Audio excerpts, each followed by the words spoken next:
All righty, our second coach joining us. Jody's been skipping out on me just like Tom. Just kidding. Coach, pleasure to have you back on the show. I talked to you last week, and you're like, oh man, 5 of 6 on the road. It's going to be a very tough telling segment. Well, hey, 2-0 off the get-go, including a big win at Dominguez Hills, who you guys were tied for with in conference. Past tense, of course, now. Right, it was a huge weekend for us this last weekend, going down to LA, played Dominguez Hills and Cal State LA. We've never swept a series on the road in Los Angeles yet since I've been here, and so it was a big weekend for us as a program and also as a team for this year. Cal State Dominguez Hills is a very, very good team in our conference, and we played extremely well on Friday in order to beat them. How important was it to get that sweep down there? Obviously, when you stumbled Friday night the week before against Cal Poly Pomona, you made things a little tougher for yourself on the road, but you can't do any better than how you started this roadie. Right. It's huge. We always say we want to steal games on the road, and you got to win at home. And we didn't do that against Cal Poly Pomona last weekend, and so it did make us really have to buckle down and do well this weekend. And this conference is so tough. Every game is very difficult, and to get 2 on the road is huge for us. All right, real quick email here. We've got the email portion of the show. Of course, jb@jbmathers.com. You can get an email into Coach or any of our guests. Coach Gleason, do you think you can catch UC San Diego for the CC2A title? That is from Dana B. in Humboldt Hill. That's the goal. UC San Diego is a really tough team. Unfortunately, we played them opening week of conference back in December and lost by 3, and they haven't lost yet. And so we have to take care of business on Saturday and try to knock them off, get their first conference loss, and then we need help from other people, obviously. And they do need to travel to some tough games in the second half of the conference. So hopefully they can, somebody else can help us out. It'll be tough. They have a 3-game lead on us right now, so it's tough, but I think it's doable. Now, they're the standalone team, and when I say that, all teams have a travel partner. For Humboldt State, it's Sonoma State. Dominguez Hills, it's Cal State LA. You come and you play too. They're the standalone, seeing as they'll come to up north and they'll play Sonoma State and you guys. When you guys go down there, you have to travel back to back. Is that an advantage or disadvantage for UC San Diego? It depends on who you ask. To them, it's a disadvantage. Although, I don't know. I think that every game, you have to prepare the same. We play doubleheaders every weekend. They play doubleheaders every weekend. Their second game is, I think, a little bit easier when they're at home, in that they can, prepare for that team a little better.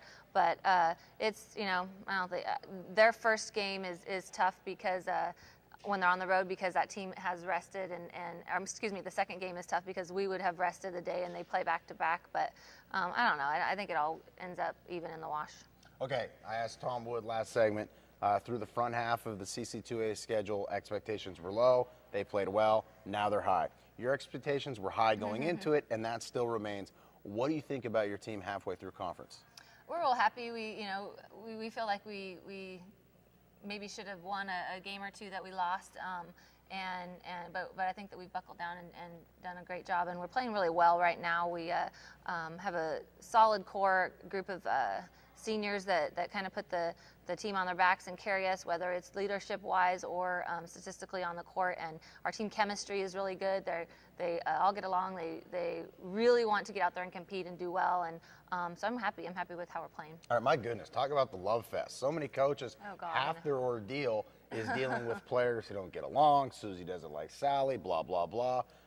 From what I hear from everyone who comes on the show or I talk to on the radio, oh my God, we get along so well. We all love each other. We have the best time. I mean, they're all like best friends on this team. Is that the case?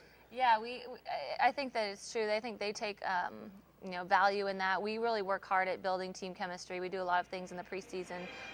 We do a lot in our recruiting process to weed out players that we think will cause trouble, and so I think that has helped. But it's, like I said, our leadership is great with our captains and our seniors, and they kind of don't stand for any of it either. So people know that we're not going to deal with drama or deal with problems, and on the one hand, but then also they work hard at it, and they do get along, and they know that I think it carries over onto the court. All right, what's going to be the key for the second half, whether it is catching UC San Diego or not? 3-game lead. That's a pretty hefty lead on their part, as you guys all beat each other up. But having that said, it looks like if you make it to regionals, which hopefully you will, and you look in good shape too, everyone's going to Alaska anyway, so that's not going to matter. But what are the goals and the keys for the ladies coming down the stretch?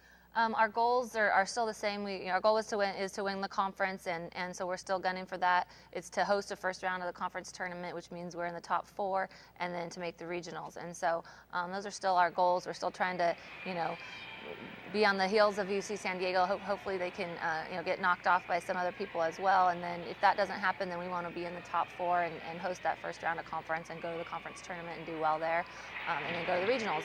And the GNAC is a tough race too. They have Anchorage is looking like they're going to get that #1 seed on the first ranking, but SPU is right there behind them. Western Washington is always there, and San Diego with their record, they might inch up there as well. So we're hoping it's not Alaska, but we'll go anywhere. All right, with that said, it looks like Katie Frenchie is going to be dominant as always in the middle. You have Taylor Kilgore bombing the threes. You got Paige bringing the ball up court. But what are some of the X factors? Who are some of the players that you're going to need some more from if those goals are going to come to fruition? Right. Gosh, we are pretty balanced and pretty deep, and the games that we do well in, we typically have some really big contributions from our bench. This weekend, Trisha Alaba was awesome off the bench. She hit a few shots, which is always great, but she does all the little things, works really hard on defense, gets in there and mixes it up and gets rebounds, and those kinds of things really help us to propel us through those tough games.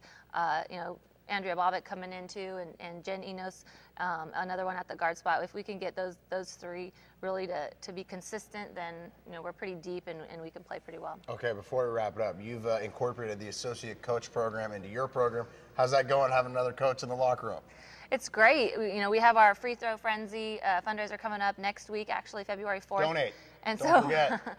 We have people in the community that are captains of their team, and we want to thank them for working so hard to help us raise money and allow them to kind of get up close and personal with the team. And a lot of them have told us how much they appreciate it, how much they didn't realize how much we put in behind the scenes. So it's been great. Jody, thank you so much. And good luck as the second half gets underway. I'm JB Mathers.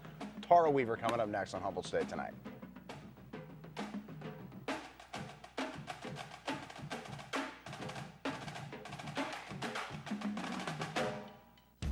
The new year is here and packed with rewarding fun at Bear River Pump and Play and Bear River Casino. Bear River Pump and Play Casino is now open, featuring 25 slot machines, a live blackjack table, and live poker table. Best of all, the gaming floor is non-smoking and open to ages 18 and older. During the month of January at Bear River Casino, you can earn points to receive an emergency road kit. Visit the Players Club for details on this and all the January promotions. Win and bear it at Bear River Casino. Escape to a whole new adventure.